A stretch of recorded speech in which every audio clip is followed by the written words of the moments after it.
Hey, podcast fam. Welcome back to another episode of Steve's Show. Today's guest is Rupert Barksfield. He's got an incredible backstory from having made it, failed, and had to remake it with a broad history that covers so many different industries, starting, in events, and that exploded as one of sort of the events operators for Google, starting with the account for Android right in the early days. Very small account that exploded into something massive.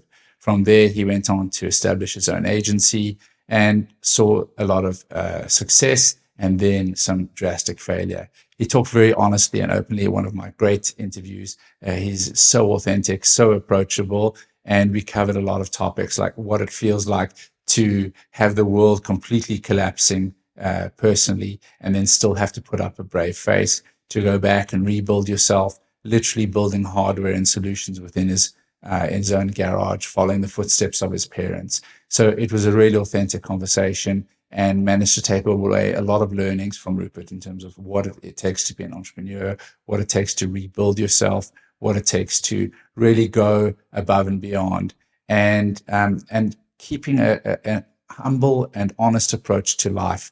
Like I said, he's incredibly authentic, easy to talk to, and one of those conversations that could have gone on for many more hours than it did. So really happy to have Rupert. Stay tuned for this episode. And more than that, please follow to make sure that you get updates on all of my content. So if you're subscribing or following, you'll be the first to know about when new episodes and content come out. It will make me incredibly happy, as well as the guests who are participating on the show.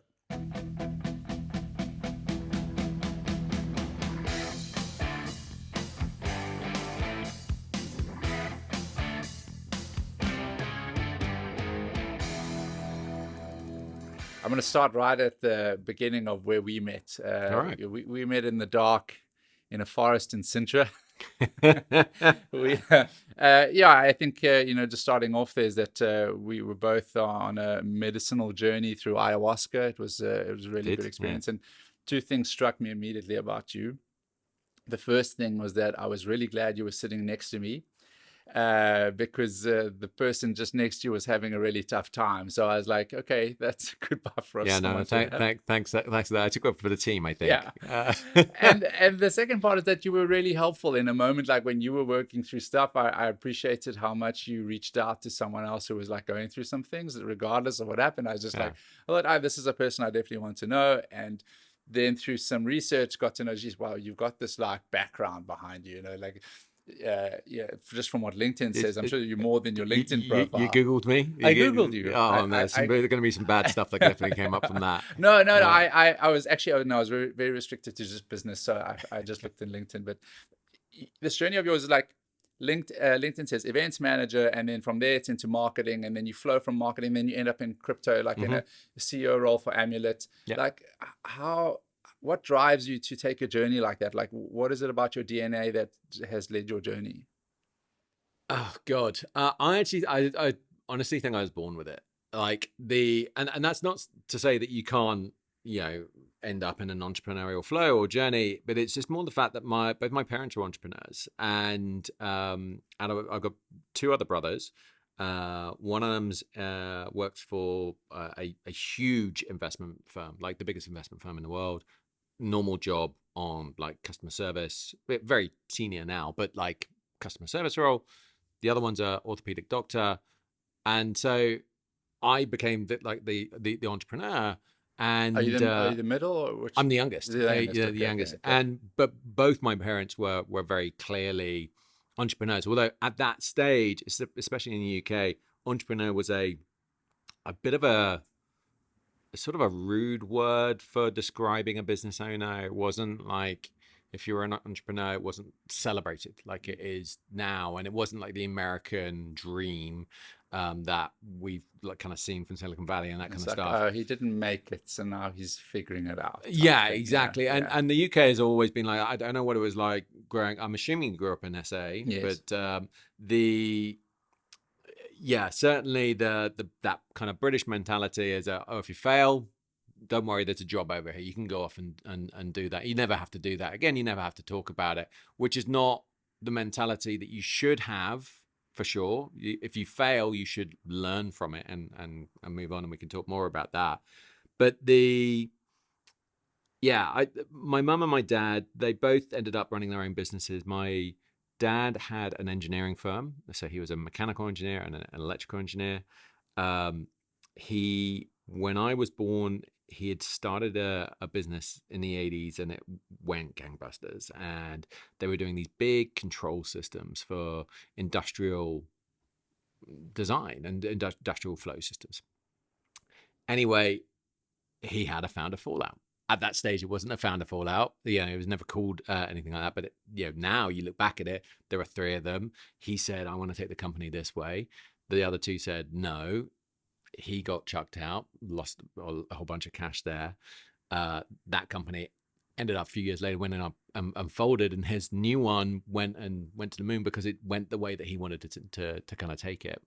And so I kind of learned that by proxy. I saw my dad go through that transition of going from the big office and the nice car and the secretary to working in the loft and then building items in our garage, and then them leaving. I never knew where they went to, but they left the house, they left the garage, and they went out to site. And many years later, after my first business crashed, I was in my shed building boxes and bits and pieces to go out to climb it. Well, this is the thing. Like, I was thinking about on the way coming here, because I am a slow learner. This is one of the things I've recognized over the years. I always thought I was a fast learner. You work in events, so you can do things on the fly, bum bum bum bum. But actually, that's just reactionary. And if you're just being reactionary to stuff, you're not necessarily taking the true lesson. And it's only afterwards, when you have the time, you have the opportunity to learn, that's when you take the true lesson. And in the moment, in a company burning to the ground, you're reactionary again. Like, you're not taking that lesson at that point. People are saying, "Oh, well, just remember and learn from this right now." Okay, great. Have you got any work? I'm solving other problems right now. Yeah. I'm trying to work out like how somebody doesn't take the house tomorrow. Like there are so many bigger problems that you're trying to work with. So yes, you should always kind of learn from your mistakes. Anyway, going back to my so just on that, did you take time to learn from the mistake? Like, have you found a way to create the time to absorb? Or do you because I know that you're transitioning now, right? You've just exited, and we can go back to the journey, but from the learnings, have you said, okay, I need like 6 months between gigs now to just decompress and learn? Or is it still like, hey, whatever opportunity comes, I'm going? Well, here's the thing about me being a slow learner. No, I have actually, it's been kind of enforced on this particular one, and it's been the best one for me because this was a very rapid exit for me. It was very unexpected, but it's actually worked out very, very well financially and position wise. It's worked out really well. But what it's forced me into doing is because I didn't have anything lined up. I didn't know what I was going to go to next. Like, normally I'd have an idea in my head. Like, my dad, when he came out of his big company, he knew they had to do the same thing, but just in a better and a different direction. And he wasn't going to compete with his old company. He just was going to take it towards this. And so when I've been doing that, coming out of companies and moving on to the next stage, I tend to always have the idea or the position kind of lined up. And it didn't here. So it's been forced onto me. And I've had this enforced vacation for the last month and a bit. And it's been amazing, actually. I've really been able to go back over everything with Amulet and actually some other things before, which I haven't really processed. And work out, what I would do differently if that scenario presents itself again. And that's the thing. It's not necessarily what you did wrong. It's just what you would do differently next time. Because there are things that you definitely did right, And yeah, so like I don't have a prescription per se, but you definitely need a decompression time. And for me, that's actually quite short. You know, a month is more than enough. Yeah. But caveat, I have the last two businesses, I've always kind of had a month or so break, then an extended period of kind of consulting and doing some bits and bobs for other people. Very chill, very easy, something you can manage before diving into the next project. And that's the opportunity that you really have to kind of look back. Yeah, I think that, and it's different as an entrepreneur, as an employee. You know, like an employee, you kind of like you governed largely by when they want you to start and when Yeah. you leave, and you try to fit that space in. But as an entrepreneur, it's like the stress and the accountability in entrepreneurship is like very high. So you should actually build that time in for yourself, because and I've definitely felt the same thing.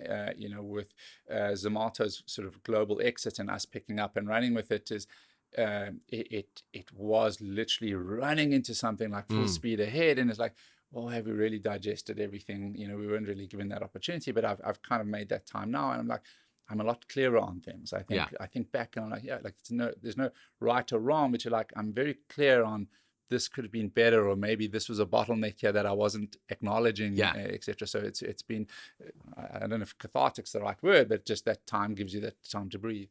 Yeah, 100%. And I think, you know, there is a lot more trauma that you go through that you don't even realize that you're going through. And because you're just trying to, you know, do this, that, and the other, like you're suddenly able to actually decompress on that. And I'm awful on taking holidays generally. Like if I've got a project on, I go on holiday. Like I'm never actually on holiday. Like even if I don't have my phone on me or my, you know, a device, you can take that away from me. I can have a conversation with you and I can be having the other conversation in my head about, okay, so I've got to keep this conversation going. So he recognizes that I'm still engaged. But what I'm really thinking about is a modeling system of how, you know, jet fuel gets burnt and what's the cost on that. And, you know, whatever the idea is going on in the back of my head, it's constantly working. And I think the difference between this break more than anything else is I actually had a proper, my brain is actually shut down for a little bit. And it's been good. Yeah, I think that you know, they call it like the nothing box, or to step into that box is like really critical, right? Like it's like is how do you create that? Meditation is one way, or you know, playing sport is another way, because it's the same thing. To actively listening becomes like really exhausting, because the way that our brains work is like, if you're talking to me now, the minute you talk to me about something and you mention something else, I'm like, that could be a business, or well, how would that actually work? And so then another conversation streams off, and then I have to remind myself, well, I'm in a conversation, and I use some cues. I'll be like, listen, the podcast has actually taught me a lot of that, is to listen better, because it's a tendency to be active in the conversation, listening, not streaming off and zoning off somewhere else about, that could be quite a cool idea, and how would that work, and how would we make money from that? Well, it is a tricky thing to you know, to master, but I think the other thing, the nice thing about, you know, a setup like this as well is that actually is a conversation, right? And like I want to know about you as much as like you want to know about me, and that sort of stuff. But I guess you know, you've done a bit of that on the other podcast. You just eke it out a little bit. I know. Listen, there's so much, you know, and everyone you're speaking to like has a wealth of information. So, and we're talking about this on the mail that I sent you, is that we take for granted that what we are doing isn't extraordinary in many ways. Not to say I'm extraordinary, but I've done extraordinary things, like moving to India and living there for 2 years in pursuit of success. But that becomes like your normal, and you don't appreciate that there's a lesson in there, and how do you get people over? And I think one lesson that's like, and you were raising it now, is that like, okay, so your business went bust. You know, if you can talk a little bit about that, and you know, like also in terms of lessons, and your quote that you wanted to talk about. So I'll go back to a little bit of the story. So my parents were entrepreneurs. You know, and from a very young age, I started hawking products. And so from about age 12, I was importing products typically from Eastern Europe, selling them in school, then selling to the teachers and to the parents and to other schools, and building a little like empire, learning very quickly about tax. And and so I've been turning tricks, for want of a better word, for a long time. After school, I ended up going more towards music, and music led me to events and festivals and gig production and that sort of stuff. And that then led me into corporate events, which is what we were talking about. And corporate led me to Google. When I was my first jobs in my proper career was working for an agency called Brand Fuel, and their main client was Google. And I was given this small, crappy little brand that they just bought called Android. And the story of Android is that we went from 0 to 89% market share in 3 years, and it was just absolutely insane. And my role there, whilst it was all about event-based marketing and doing basically anything they needed in terms of those and producing the whole events, it got a lot involved in technology, and that kind of led me down a very kind of app-based lifestyle. I got really interested in developing. I'd always been good at kind of tech myself, in the MySpace era coming through. You got HTML and like coding, that sort of stuff. I enjoyed all of that, and so I had a kind of a mindset towards it, and I recognized some of the difficulties, but I also recognized some of the advantages, like who was a good coder, who wasn't, and really when it comes to who's good and who's not, it just more than anything comes down to personality and whether or not they want to deliver. But anyway, that aside for a moment, I got into that. I then got into another agency after that. That was I kind of brought on board to help them grow, to help them be acquired, which they eventually were. They were acquired by Wasserman Media Group. And during that time, I worked on mega events, the Olympics, Super Bowl, NBA All-Star, like really cool stuff. And but also, from my point of view, I was always very digitally first. Like we were doing Twitter walls, which were new at the time. We were doing Facebook photo booths, which now you stick an iPad in a room and it's a Facebook photo booth. Then you had to code everything from scratch, and you had webcams and like janky connections, and sometimes you get a 3G dongle and sometimes you wouldn't. Like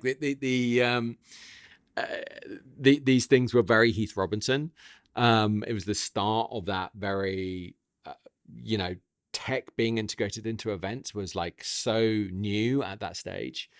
And so it was super fun. But anyway, after Wasserman, we got acquired. I went to help them produce Super Bowl in New York, and I came back after that gig broken, really, totally and utterly burnt out, and really angry, really, really angry and frustrated that I was just doing this for somebody else. I was making millions of dollars for these other guys, and broken. And I was broken at the end of it. And to their credit, they were never putting that pressure on me. I broke myself because I was so accountable to myself. I've always taken an entrepreneurial mindset into every single job I've had. I just didn't realize it then. And so I came back. My wife and I said, let's take a little time off. We got a bit of cash. We got a dog. We moved to Spain, and then we found out we were pregnant, and came very quickly back to the UK. Awesome. That's awesome. And the day my son was born was the day that I had my first meeting for a business that became to be known as Fat Unicorn. And Fat Unicorn was a great business. We were the digital agency for when you didn't know who to call, you called us. And we would build coffee machines you can control with your mind. We built these drinks machines that made a drink based on your personality. Like really weird and wonderful stuff. There were some standard websites and games and this other stuff that was in there as well. But the weird and the wonderful was what really drove us. And that business soared very, very quickly. We got too close to the sun, and we just dive bombed. And that was the big killer for me. No funding, no board or advisors that were of any use, frankly, at the time. I put every single bit of savings that we had into paying for the staff at the end. And even after that, I was then taken to court by a few ex-employees, and I had to pay for all those legal bills. Meanwhile, I had a liquidating company, and at that stage I had 2 children, 2 young babies at home, and debt collectors on the door, and it was an incredibly pressurized time. Now, on the outside, it probably looked almost business as normal. If you were a neighbor across the road, you'd see me drive in, you see me drive out, you see the lights on, we haven't moved, everything's normal. But inside, the letters are building up, the debts are building and building and building. Like, the credit cards are all maxed. We are putting $100 on this one so that we can just go and buy some food for that week or whatever. And so that crush of pressure, a lot of people would say it makes diamonds. I would not call myself a diamond in any way, shape, or form. I just hustled. And people were calling me thinking that the company was still going or whatever, and saying, hey, can you do this job? And I'd just say yes. I just say yes to absolutely anything. I ended up doing some wild stuff. I ended up building 3 phone booths. Nice. Yeah. 3 phone booths that were a total disaster, but it kept the wolf from the door for a few months. What else did I do in that time? I ended up physically building them yourself. Yeah. Well, no, I actually, those ones I designed, but I did build, actually, talking about, drilling and making stuff in my shed. I built all the electronics because that was the main bit I was brought in for, although I managed the whole project. The electronics and how to connect these things up was really the primary thing.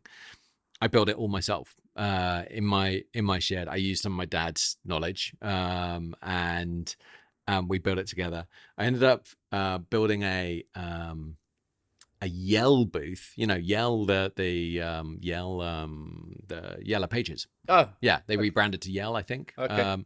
And I ended up building a Yell booth for them, which was a booth that people went into and literally shouted and screamed as loud as they could, and it had lights up the side to show how loud they were yelling, and it took a picture at the same time, and you could upload it to social media and blah blah blah blah.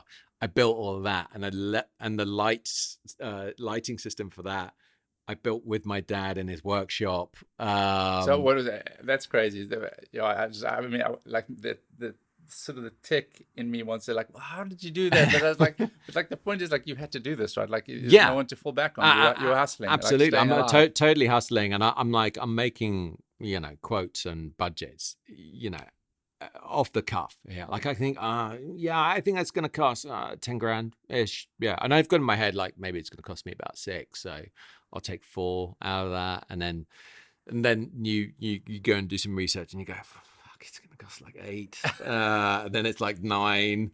And then it's like 10 and a half. I'm like, no, we got to change the budget here. We got to. Just there's some things that we didn't talk about that were out of scope. So yeah. It's going to change now, Exactly. So, but the hustle kept the wolf from the door. And what I ended up kind of doing was engineering my own kind of consultancy, for want of a better word. And going into firms and helping them with these ideas and deving them up with people. And typically what it ended up being at the end was my same clients that I had at Fat Unicorn would call me and say, we'd like to build this, and say, I go, okay, I know the people you need to talk to, and I'll kind of help the project with you, and they'll pay me for it.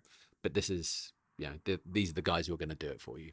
And so when there were any troubles, I'd get involved, but was almost like a referrer. And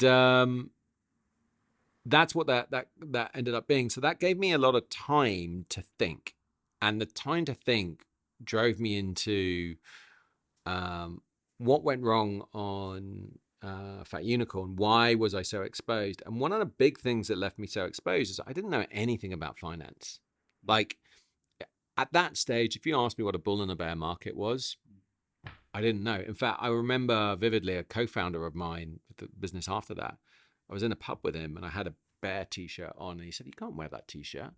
I was like, "Well, what? It's got a bear face. I like bears. Like, I've got a bear on my arm." Like, he's like, no, like, that's a bad omen. That means like the bear market's coming back. It's about bulls, baby. I'm like, what the fuck is a bull and a bear market? Like, and these sort of things that are thrown out. And I think crypto kind of vernacular has helped people kind of get around these. It has driven quite a lot of adoption in terms of terminology, exactly. Right? Because prior to that, it was just pure finance folks. And the thing with Fat Unicorn was, when we were growing and everything was going well, money was no problem at all. Like, anybody would give us money, and as soon as you needed it, on the flip side, they all just dug their boot in. Like, I had the same conversation with the same person, 3 months apart. One was like, "You want $30,000 worth of credit? No, let's give you 50. Like, you need that 50." I was like, "Yeah, sure." I was like, "Just put a personal guarantee on your house." Okay, sign that. Yeah. And then, like, 3 months later, like, it's really tough. Can we do something about the payment for this $50,000 that I now owe? And they're like, "Yeah, no, that's fine. It's on your house. We're just gonna go for that." And the guy was just so barefaced, like, "No, we're just gonna take your house." I'm like, "Dude, like, you were nice to me, Yeah, like, 3 months ago," and that's that anger just drove me straight towards finance. And, like, what can I do to learn this and make this better? Because this is a fucked industry. Like, these types of characters are allowed to walk around in it.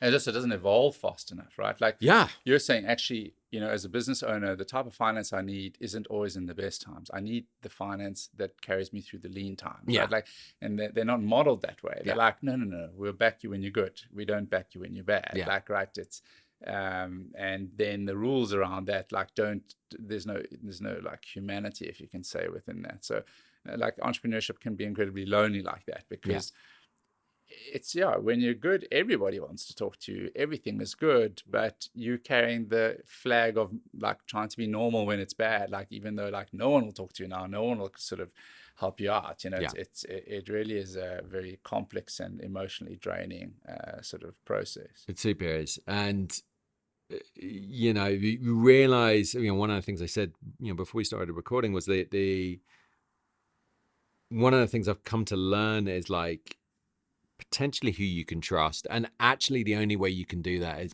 is through longevity of working through people.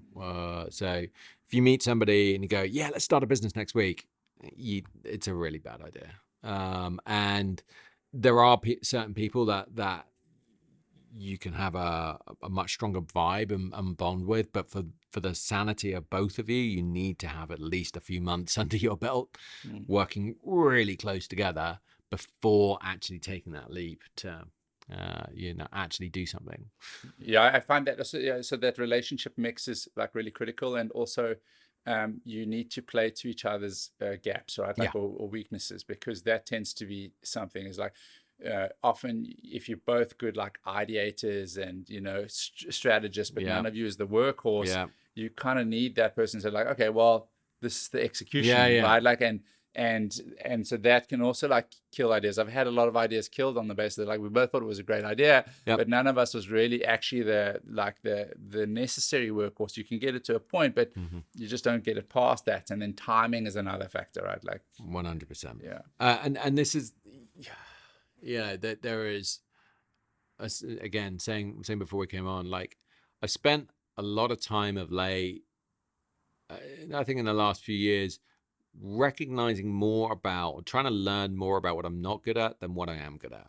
Like, the things I am good at, I know I'm good at.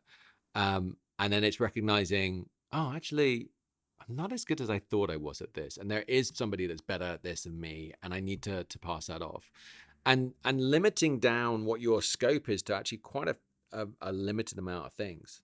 Like, I'm good at fundraising, I'm good at strategy, I'm good at vision and presenting and these sorts of things. But actually, how good am I at operations? How good am I at actually running the business? I'd say I'm probably less good at. And the problem with finding a co-founder and working with people is that you often like vibe with the people that are very similar to you, right? But if you're all similar, if you're the same person in the room, then who's going to run the company? and that's something that I've definitely made the mistake of, for sure. And anyway, coming back to that mistake, I dove into finance. What led me to crypto was it was the bit that I understood. Like, a lot of people look at crypto and go, wow, it's crazy, it's too complicated. I looked at it as a bit more of a challenge. And more than anything else, there was a community of people, predominantly developers and tech folk, that were willing to talk to me. Like, because financiers don't care. They don't want to tell you how the industry works. They want you to not know so that they can get more money out of you. And in crypto, that was not the case. In crypto, everybody was super open. This is like 2016 era. Loads of people flooding into the space because ICOs are happening and the booms and this and the other. And in 2016, bought my first assets. 2017, I started a business called the Crypto Crowd with a few friends of mine. And that was principally around using crowd wisdom to identify a pool of assets and basically sell it back to our community. So crowd wisdom plus AI and a bit of wizardry in between. And when we started building that, 2017 boom time, 2018 first crypto crash that I've been involved in happened, and having a business called the Crypto Crowd was just awful. On top of that, just trying to arrange for anything in crypto was just not happening. Everybody thought the industry was over. And surprise. Yeah. I mean, in fairness, I didn't. I still kept assets, and that's what's really done me very, very well in latter days because of those. But the principally, most of the financiers were like, "Oh God, thank God this thing's over," because I never understood it. I didn't want to understand it. Now it's dead. So we changed the company. We pivoted it to regulated assets. We called it Pink. That stripped a lot of the passion out of the business because the crypto wasn't there anymore. It was all regulated, boring assets. And it was really tough. It was really, really tough for that. But we raised, and I had a successful exit in 2021. But that was all predicated on the fact that I had two other co-founders that were relatively similar thinking. We all had the wrong titles. We all were in the wrong position inside the company. And I was very adamant. I wanted to go one certain direction. And talk about history repeating.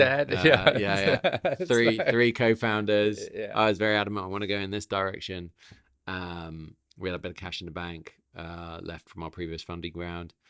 And the guys said, no, we don't want to do it. And I spent 6 months trying to beat my head on the wall. And then at the end of the day, I was able to actually just resign.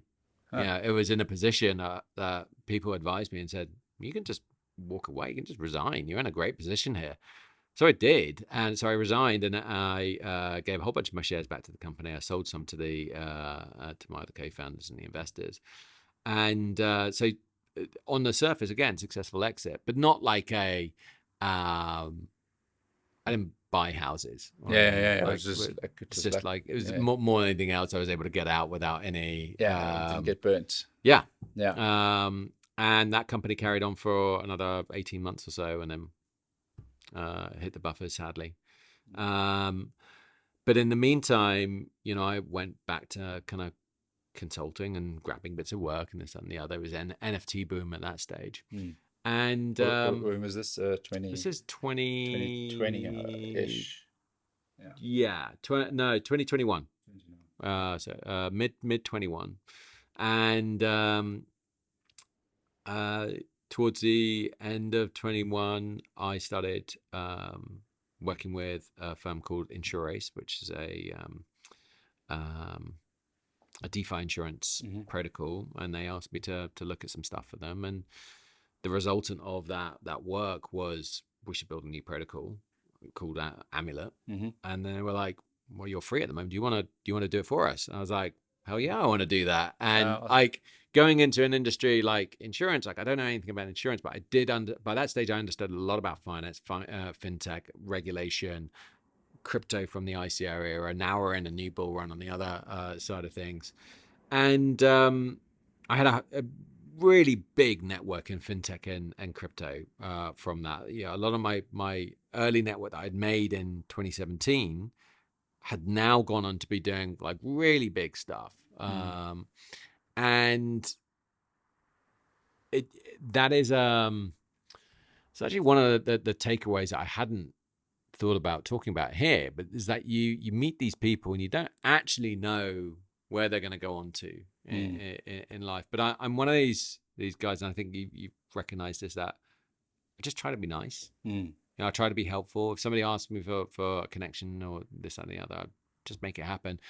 And I'm not asking for any money or like, I just want to help them out. Yeah. And what that has taught me, years down the line, is that always comes back. Like this person has been able to get to this point. When I then need help, I can then ask them, and they're always happy to help. And it is building a network of good people that you can trust, you can rely on, that you recognize that you've then been working with for a number of years. Yeah, but I think that people underplay the nice guy thing so much. And I was listening to another sort of snippet of a podcast. So I don't have too much depth on it, but essentially some scientists built some bots that would operate on a model of give and take. Yeah. And then they would design the bots. Some bots would always take. Some bots would give. They would match give or take. So if it got, it would give. Right. And then some bots gave 80% of the time. Right. And then some bots gave 100%. So the first two that would die would the 100% takes and 100% gives. Right. Those bots would then, there'd be nothing left, and so they wouldn't be able to play anymore. And then the matches were the second group to die, but the ones that lived the longest were the 80-20. Really? The ones who gave 80% of the time and then took 20% of the time, because the model is that I gave more, and so everyone else is more inclined to give. Rule. And then the 80 and 20s are the ones that are alive, and they're kind of just feeding each other consistently, right? So they carry on living. So that's it. And I've had that question. I've literally had that question to my face. Like, if you looked at me at school, it didn't look like it was going to shape out very well. And I've always just like, I've had a certain amount of grit or resilience or being able to sort of figure things out.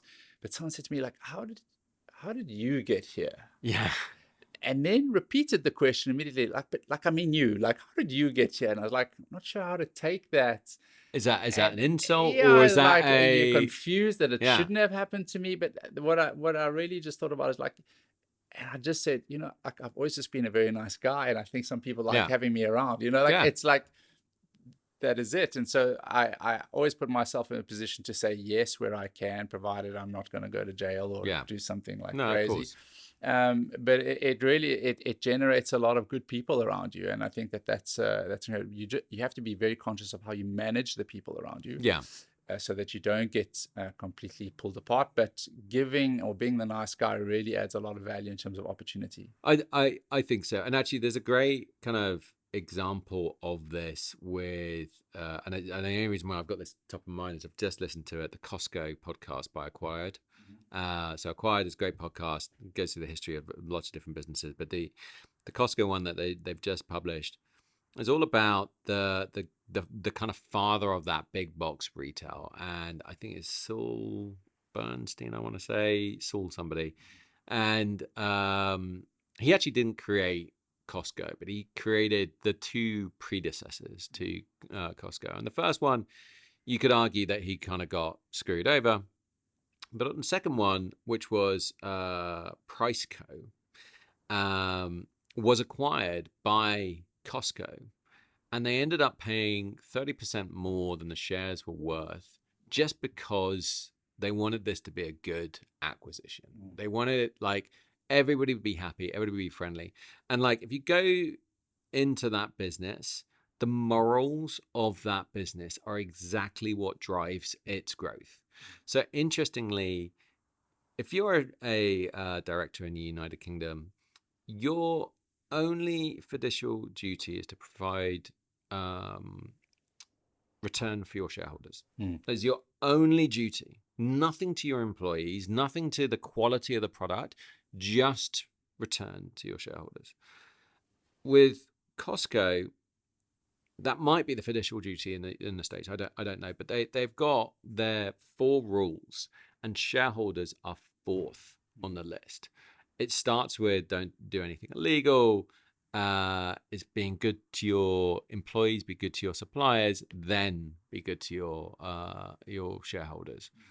And being good and being fair is the fundamentals of that business, and it promotes kind of all the arc through everything from employee retention. You know, they've got 34% or something of the staff have been there for over 11 years. Like in this day and age, it's crazy, huh? Right? Incredible. Yeah. So 34% have been there for like 11 years plus. Yeah. And I may have the stats slightly wrong, but they are incredible. But the point of that being is that you don't have to spend as much on training. And so you suddenly reduce a massive amount of cost there. Yes, I know. Attrition's a killer, right? Yeah. Yeah. The guy who runs Costco or started Costco, I forget. Somebody super high up was originally one of the bagging boys. Google it. Yeah. Absolutely. Because this is a great story of like actually by doing good, it builds incredible businesses. And that is a business that Charlie Munger himself would, Charlie Munger being, the Warren Buffett duo, will, talk about it for a long time, saying how good this business is. Sorry, I've gone slightly off track. No, there, but being good this is all valuable. Like good works. So here's the thing about good and what people don't understand, especially when it comes to culture. Is that if we're sitting at a table and 4 of us are working on something and 1 of us is a jerk, 3 of us will really suffer. Yeah. Right. Like, and then we'll try and work around that person. You will avoid meetings with them. You'll avoid projects with them. You will avoid delivery, and that becomes a bottleneck in itself. And so culture and being good and developing values in your business and in your life and whatever it is really means a lot for like greasing the wheels for momentum for you. And I think that's a critical thing that we overlook. And just sort of jumping back to shareholders is like chatting to the founder of a unicorn that IPO. It had an incredible IPO.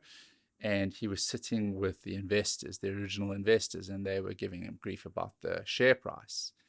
And he said, share price is not my job. It's like, that's your job. Yeah. My job is here, right? Yeah. Like, I've got to look at these people. I've got to look at what we're producing. I've got to keep looking at. The minute I start looking at share price, this business will change and it won't be the success it's been today. Like, and it is just like that. That is it. Is how you prioritize those things, and people like generates a huge amount of value. And that same company, sort of 5,000-6,000 employees, but the same sort of 200 employees that were the initial like sort of founding employees were largely still intact sort of 12 or 13 years later. And it was about like that same thing, like hire people that you like really align to. They inspire you every single day. You like to sit at a table with them for a long period of time, and you can still go for a beer with them at the end of the day. Yeah, absolutely. And in all the businesses I've run, I've tried to employ a bit more, fun and openness. Like even in remote businesses. So it was entirely a remote business. We used to have all hands every Monday, and in that all hands, like I'd start off with just asking what's happened at the weekend. Like I want to know, like because it's so difficult. Like you, like in an office, so you come in, you can talk to each other, that this, that, and the other, and you got loads of moments throughout the day. But in a remote business, you don't have that. So I try and instill that in fact, Unicorn, we used to have Friday lunches. I used to take the entire company out for lunch on Friday. I loved it, and it was great. And sometimes those Fridays would end up being the whole evening. Yeah. And that's fun as well, not, I'm a big believer in everything in moderation, including moderation. And so that those I've got a few quotes I've lived by over the few years. That's a good one. Yeah. So actually, something that I really noted and I really appreciated, especially at like sort of the stage of life I'm in at the moment, is that despite all of your entrepreneurial or your sort of your business exploits, you list yourself as a father first. Yeah. And that for me is like a great value mindset. And sort of the CEO of Discovery Health, which is a large insurance firm in South Africa. He's also incredibly successful, one of the most successful business people in South Africa. Adrian Gore. He also, like, when you ask him to describe himself, he's like, well, first of all, I'm a father. Yeah. I'm a family man, and then he talks about then I'm a Jew, then I'm a businessman. It's like the order or the stack for him is very much around the values first, and then what he produces second. Honestly, 100%. So becoming a father was a very pivotal moment in my life, as it is for a lot of people, of course.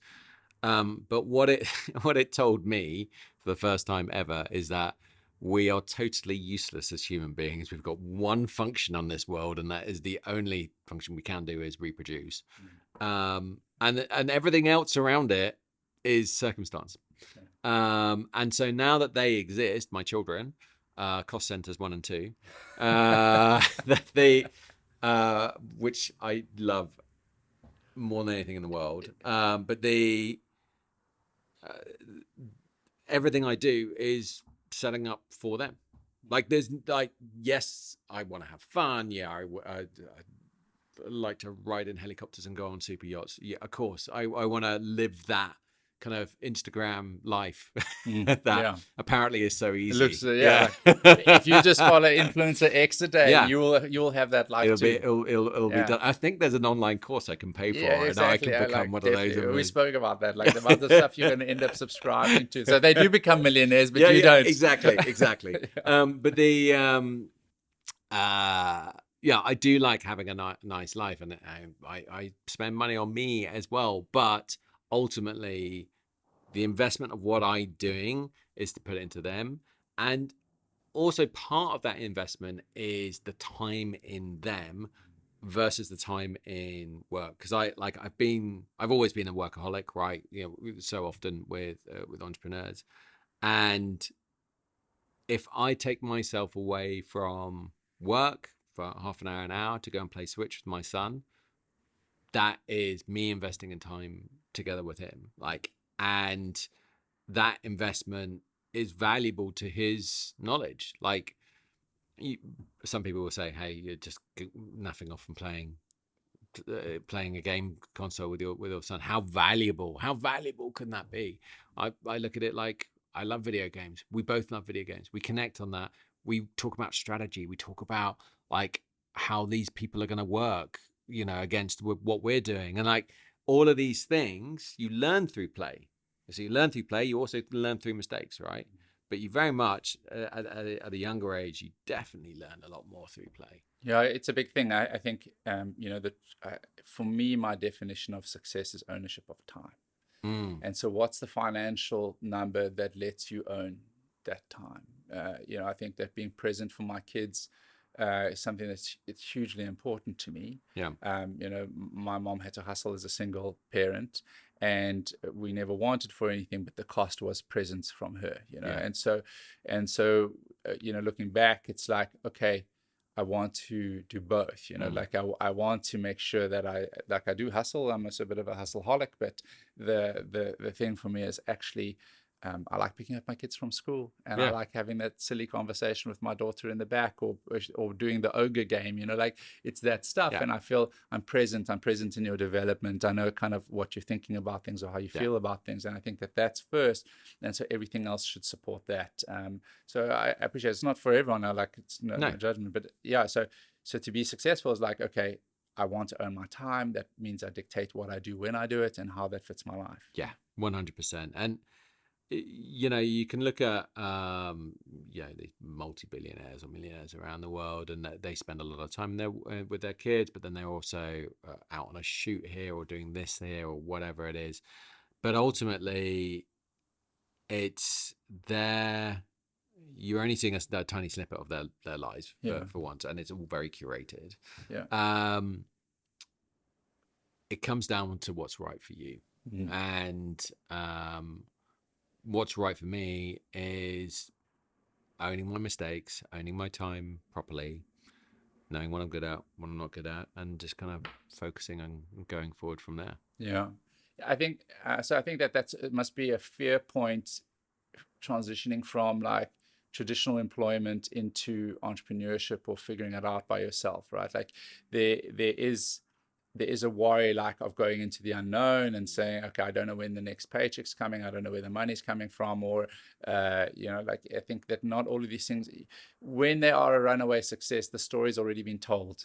Right, like, and so people don't see that, and so when you suddenly enter that space of like it's ambiguous, it's vague, it's like it's incredibly like daunting at first, but the long term is the benefit. So like, what was it like sort of going from, okay, I'm employed, I know where my paycheck's coming from, to okay, I'm on my own? Tricky, but for sure. I mean, I definitely held off doing it for a long time because of that fear. And I think some of the stupid mistakes I've ever made are just being bad with money, actually. Like, and I don't mean like in terms of how we spend company funds or anything like that. Actually, I think I'm pretty good at managing those sorts of things. But when it comes to personally, I have missed so many opportunities by not managing my own personal finance better, or not recognizing, not necessarily wanting to take some of the steps necessary in order to dramatically impact on my quality of life in order to get to the next stage. And so what does that mean? So it means like you didn't have cash reserves enough to actually take on the opportunity? So I thought I didn't at the time. We were dual income, no kids. Yes. And like those days, I wish we were back at those days.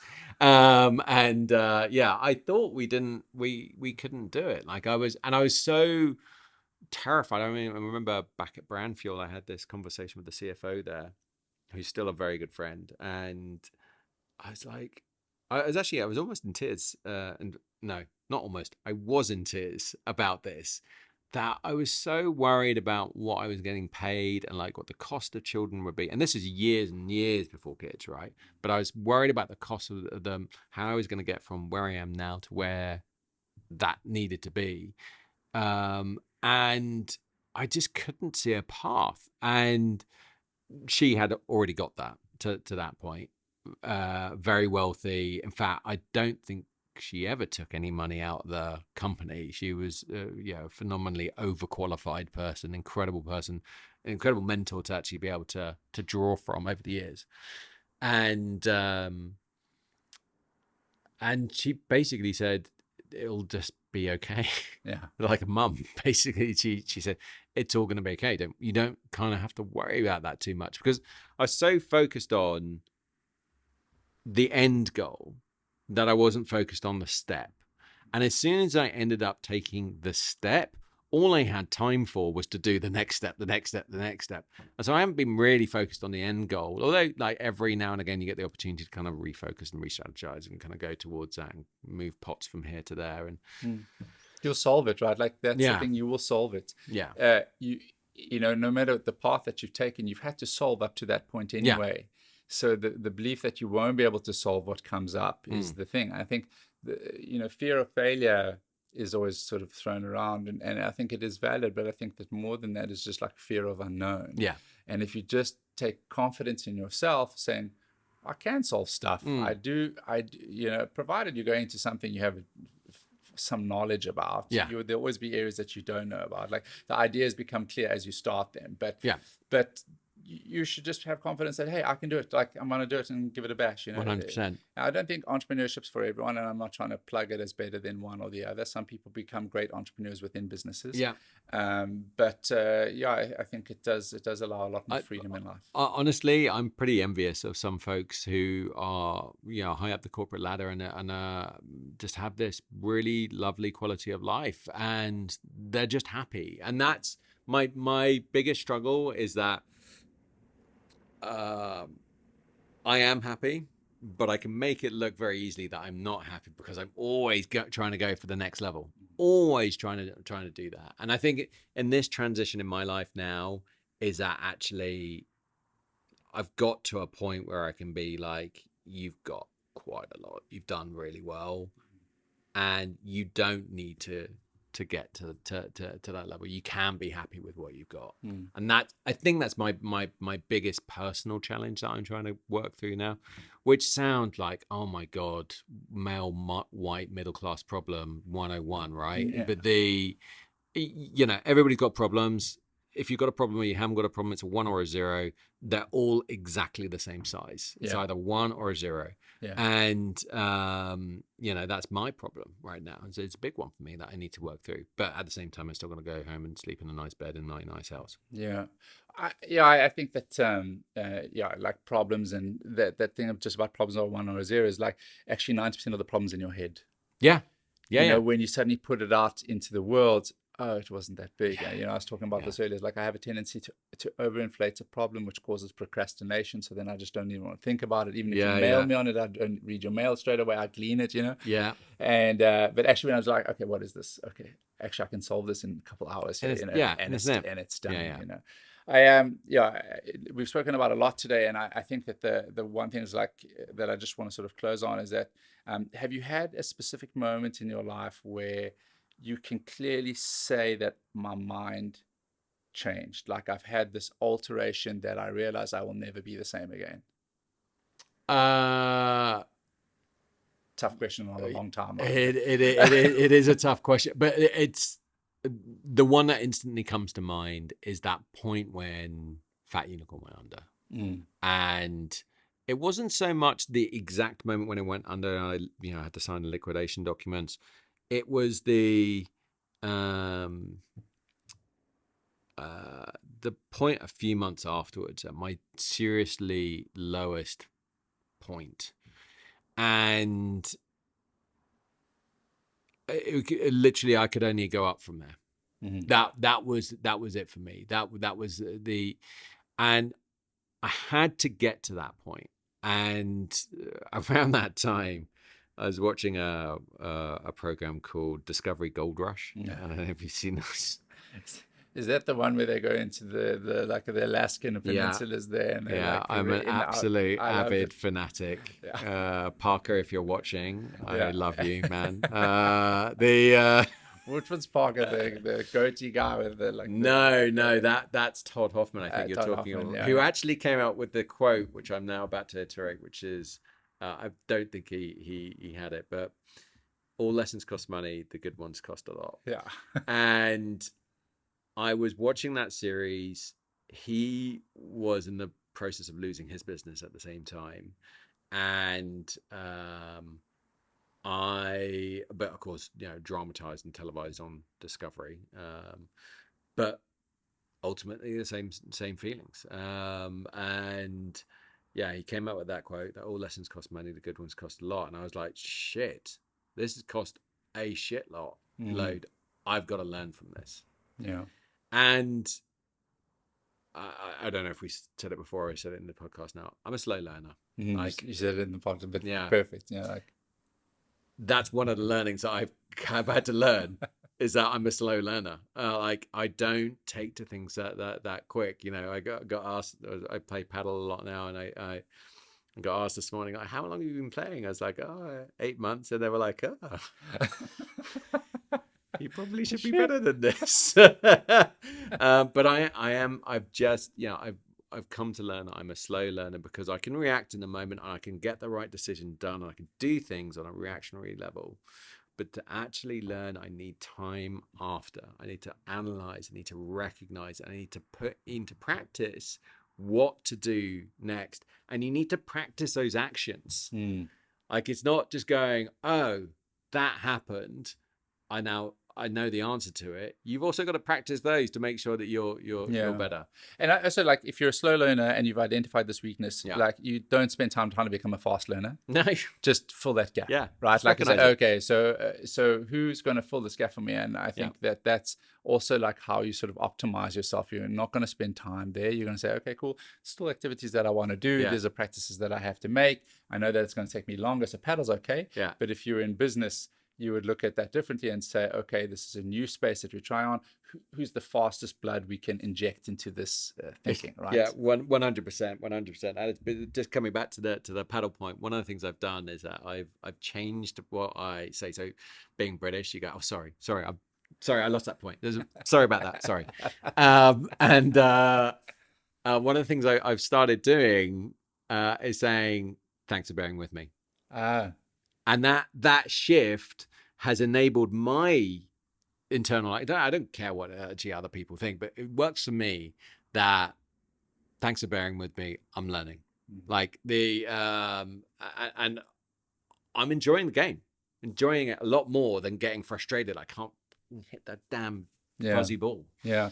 The psychology of sorry versus thank you is like quite a big one. You know, like if you're late for a meeting, rather than saying sorry I'm late, it's like, hey, thanks for waiting. And that's how it just changes the mood and the energy of the entire thing, like, without demeaning anybody in the process. One of my I've had a few coaches over the years, and one of the most impactful on me was a lady called Sean, and back in when Wasserman was called Ignite. And so not Sean, Siobhan. Sorry. Siobhan. We could edit that bit out. So Siobhan was an amazing coach, and she said to me, you use but a lot. It's like, oh, so I'm going to this place, but it's a long way, or whatever. There's always like a but to something. She's like, just use and. Like, you're going to this place, and it's a long way. Like, you get the same sentence done, but it doesn't have the negative connotations in it. And you're not trying to put negative connotations in. It's just built into that psyche. I think the consistency that I'm finding through everybody that I'm speaking to is the number one thing that everybody has said is that I got a coach. Yeah. It's like this game changer, right? Like, I think it really is a big one, and I highly recommend finding the right one. Finding the right one, right? Like a sort of a quality match in that, and also it's like, hey, if you're going to learn to play paddle well, get somebody who plays paddle well to teach you how to play. If you're going to learn to swim, if you're going to learn to go to gym, like all of these things, like we have trainers for these things for a reason. And so someone who listens to what you're saying, say, hey, the language that you're using is not really serving you very well. You should use and, or whatever it is. And I've had the same thing with a coach as well. It's like, you bring this one thing up a lot. And specifically is like, you've got a bit of a chip on your shoulder about this, and let's just address that right now so that goes away, so you can move on. Like, becomes a big sort of working process. Just to finish off, like, as we wrap up, like, in terms of working on yourself, do you have a formula that you sort of follow, or specifically something you do often? So I now kind of run a to-do list, which is health, wealth, and mind. So that's how I split my to-do list up. And so in mind, it could be anything from meditation. I was supposed to meditate 3 times this week. I've done it once so far, but we got the weekend. And you have a but no, I don't think you said but. Oh, God. Yeah, you're absolutely right. No, I think you said it. And anyhow, so that's what I do to kind of like split up my time and split up my weekend. And then wealth is everything in terms of like work that needs to get done, but I prioritize things that will hopefully make more money than less. And that's a good rule. Yeah, I try and look for those things in my priority list. And then health is obviously, all the exercise and that sort of stuff. But it started from a bit of a framework. I started doing a something called the 1% last year, which I've somewhat slipped off of, but it enabled me to lose a huge amount of weight, look after my mental health, and prioritize certain things within inside my life, and that's now synthesized into my health, wealth, mind to-do list. That's awesome. So yeah, I think we can wrap up there, and it's just Sure. really good to chat to you today, and I appreciate you being so open and honest. It was awesome. That was awesome. Thanks very much, man. Yeah, cheers.